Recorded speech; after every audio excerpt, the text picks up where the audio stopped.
മുണ്ടക്കൈ ചുരൽമല ഉരുൾപൊട്ടൽ ദുരന്തം കവർന്ന പ്രിയ സുഹൃത്തിന്റെ പേര് മകന് നൽകിയ ഒരാളുണ്ട് വയനാട്ടിൽ. മുണ്ടക്കൈ സ്വദേശി മീത്തൽ ജംഷീറാണ് കൂട്ടുകാരനായിരുന്ന ഫിറോസ് മുഹമ്മദിന്റെ പേര് തന്റെ കുഞ്ഞിന് നൽകിയത്. മുണ്ടക്കൈയിലെ പാടിയിൽ നിന്ന് ജീവിതം നെയ്തവർ ജംഷീറും ഫിറോസും. മദ്രസയിൽ, സ്കൂളിൽ, നാട്ടിൻപുറത്തെ ആഘോഷങ്ങളിൽ, സങ്കടങ്ങളിൽ എല്ലാം ഒന്നിച്ചു ചേർന്ന് നിന്നവർ. ഇരുവരും ബന്ധുക്കൾ കൂടിയാണ്. ഏത് നാട്ടിലെയും ചെറുപ്പക്കാരുടെ കൂട്ടം പോലെ ഇവർക്ക് ചുറ്റിലും കുറച്ചു പേരുണ്ടായിരുന്നു. ഞങ്ങളൊരു 6-7 പേരുണ്ട്. ഞാൻ, ഫിറോസ്, മനു, കുട്ടാവ, സഫാദ്, സ്വാലി, ഞങ്ങൾ ഷാനി എന്നൊക്കെ പറഞ്ഞ ഒരു അഭിലാഷ് എന്നൊക്കെ പറയുന്ന ഒരു 5-6 പേര്. ഞങ്ങൾ എന്ത് പരിപാടിക്ക്, ഓണപരിപാടി ആണെങ്കിലും അല്ലെങ്കിൽ നാട്ടിൽ എന്ത് ഒരു കല്യാണ പരിപാടികളൊക്കെ ഞങ്ങൾ ഒരുമിച്ച് തന്നെ ആയിരിക്കും. ഞങ്ങൾ പോവുകയാണെങ്കിൽ ഒരുമിച്ച്, അവിടെ പോവുകയാണെങ്കിൽ ഒരുമിച്ച്, അല്ലെങ്കിൽ കല്യാണത്തെ പരിപാടിക്കോ എന്തെങ്കിലും എന്ത് പരിപാടിക്ക് പോകാൻ ഞങ്ങൾ ഒരുമിച്ച് തന്നെ പോവുക. എല്ലാം തകർത്തത് ഉരുളൊഴുകിയ ആ ജൂലൈ 30. അതിന് തൊട്ടു മുൻപുള്ള ആശങ്കയുടെ പകലിൽ ഫിറോസും ജംഷീറും ഒന്നിച്ചുണ്ടായിരുന്നു. അന്ന് ജംഷീറിന്റെ ഭാര്യ സാഹില 3 മാസം ഗർഭിണി. സാഹിലയെ ആശുപത്രിയിൽ പരിശോധനയ്ക്കെത്തിക്കേണ്ടതടക്കമുള്ള കാര്യങ്ങൾ ചർച്ച ചെയ്താണ് ഇരുവരും പിരിഞ്ഞത്.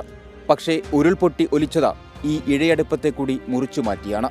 ജനിക്കുന്നത് ആൺകുട്ടിയെങ്കിൽ മകന് ഫിറോസിന്റെ പേര് നൽകണമെന്ന് ജംഷീർ സാഹിലയോട് ആഗ്രഹം പറഞ്ഞു. സൗഹൃദത്തിന്റെ ആഴം നന്നായി അറിയാവുന്ന സാഹില അതിന് സമ്മതിച്ചു. കുഞ്ഞ് ജനിച്ചത് കഴിഞ്ഞ ദിവസം. ഇരുവരും മകനെ പേര് ചൊല്ലി വിളിച്ചു, ഫിറോസ് മുഹമ്മദ്. ഹോസ്പിറ്റലിൽ കാണിക്കുന്ന സമയത്ത് ഞാനിങ്ങനെ വൈഫിനോട് തമാശ രൂപത്തിൽ ഇങ്ങനെ ജസ്റ്റ് ഇങ്ങനെ പറഞ്ഞു, പിന്നെ ഇത് ആൺകുട്ടി തന്നെ ആയിരിക്കും, ആൺകുട്ടി ആണെങ്കിൽ ഞാൻ എൻ്റെ കൂട്ടുകാരൻ ഫിറോസിൻ്റെ പേരാണ് ഞാൻ ഇടുക, പെൺകുട്ടിയാണെങ്കിൽ നിനക്ക് എന്ത് പേര് ഇടാം, നിൻ്റെ കുടുംബക്കാരൊക്കെ ചോദിച്ചത് നിനക്ക് എന്ത് ഇഷ്ടമില്ല, പക്ഷേ ആൺകുട്ടിയാണെങ്കിൽ ഫിറോസ് തന്നെ ആയിരിക്കും. അപ്പോൾ അവളും ഓക്കെ ആയിരുന്നു, കുഴപ്പമൊന്നുമില്ല അവൾക്കും, കാരണം അവളെയും റിലേറ്റീവാണ്, എൻ്റെ റിലേറ്റീവാണ് ഫിറോസ്.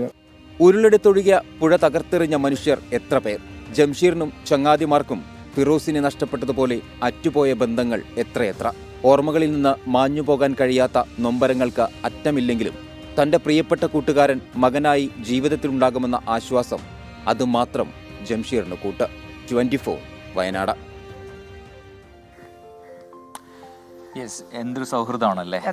അതാണ് യഥാർത്ഥ സൗഹൃദത്തിന്റെ ഒരു ഉദാത്ത മാതൃക എന്നൊക്കെ പറയാവുന്നതാണ് ഈ ഒരു കഥ.